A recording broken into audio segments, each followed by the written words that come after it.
So in this part 2, I'm going to continue from where I stopped. I was talking about code switching in the last video and how when I said something, it was misconstrued by the white women in labor and industries in Washington State. Now, when somebody with that skin tone says something, it's different from when somebody with this skin tone says the exact same thing. So that was what would eventually spiral into this phase of my life, because I talked about spiraling in the last video. Spiraling can sound like a negative thing, but it's actually positive. But in the process, it's not smooth, it's not sweet, it's not savory, it's painful. So I got fired from labor and industries. Even when they pulled up diversity and inclusion for me, I said, listen, this is a Nigerian English. Why don't I explain to you what it means? Now backtrack a bit. There's another Nigerian in another team, project manager. One meeting I had with him and another manager and one of the white women who did what they did, who went to say shit about me behind me. He said something, and clearly it was a virtual meeting.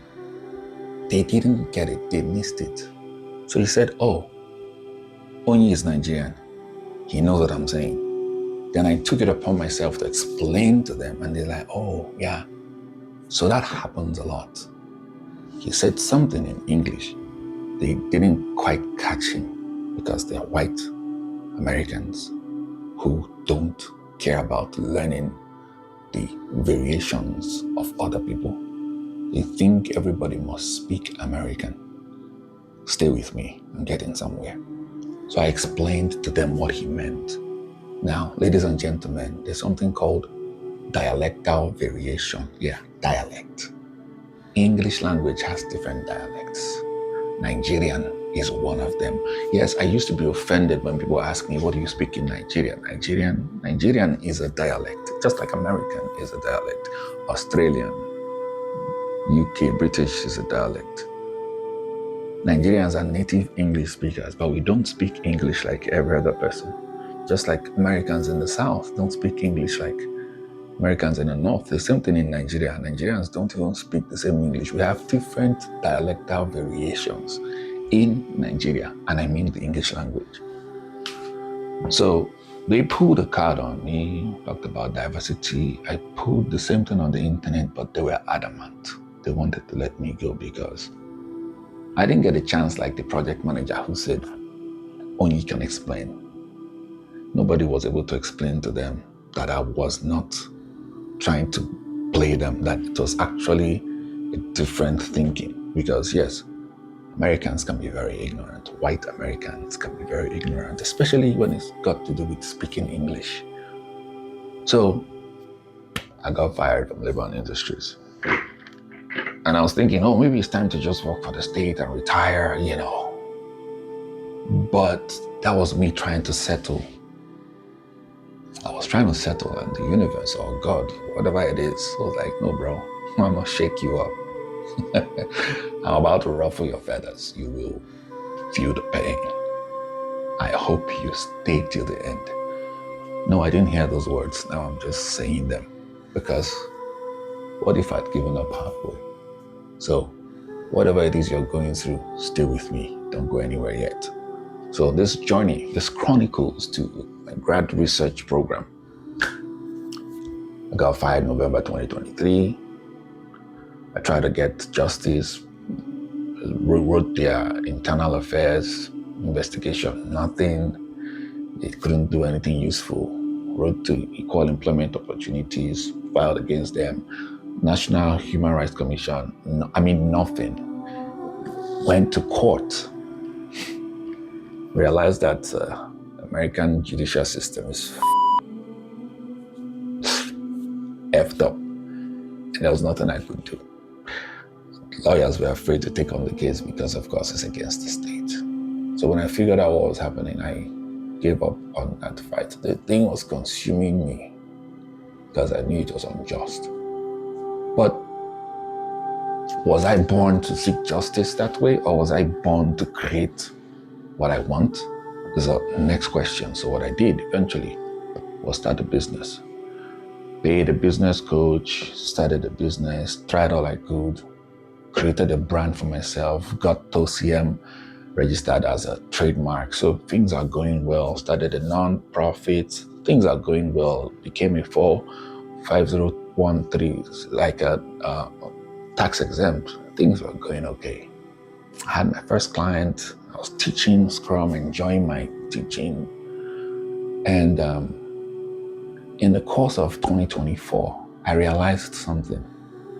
I had a meeting with a Black American marketing company. He was great. And in the meeting, I observed that he used an AI assistant, Otter AI. And I liked the idea. So I downloaded a different one, Read AI. Started using it for my meetings, and it would do a summary after the meeting. And I realized that the summaries were a bit off, because to take some things that I said and say it wasn't inclusive, he was trying to coach me to be more inclusive in my meetings with white men. I felt some type of way, because when I told the lawyer, when I told one of the lawyers, a white male lawyer, about what the manager said, I can coach you. He said, so the white lawyer said, no, that's racist. Straight up, because they know themselves. I came as a coach. I had certifications as a coach. He didn't. He's a manager. And you can coach me to coach. It's very racist, as a matter of fact. Anyway, fast forward to now that I have my business and I'm doing meetings with AI, I suddenly begin to realize that it is biased as well. So it became something at the back of my head. And then sometime in June, I thought about my life. What is it that I've done that is pending that needs to be finished? Now, for those of you who don't know, I love continuous improvement. I'm always improving myself. Same thing happened in 2013 in Nigeria. I told myself, what is the skill that you have that you've not improved? It was French. So I went back to the French school to upgrade my French from A1 to B2, never B2. Oh, so this time around I was like, a book that my therapist had told me to write in August 2021, that I'd finished writing and had done the editing and sent a draft to her, and she had more or less said, this sounds like something for academia. If you want it for a regular market, you have to dumb it down. And I'd had writer's block because I didn't know how to dumb things down. Long story cut short, my learning style is not what I thought it was. I found out later in 2024 that I have a logical and analytical learning style. So I write things and think differently from other learning styles. So when I realized I could not dumb the book down, I decided in June 2024 to publish the book as is, and then use my skill, which is Scrum, to now upgrade anything from the feedback that I get from people. Thankfully, I did. Follow me, you will see why this happened eventually in the next couple of series. So September, I published the book. Now I'm going to talk about human resources, friends, maybe in the next video, so it's not too long. But September, I published the book.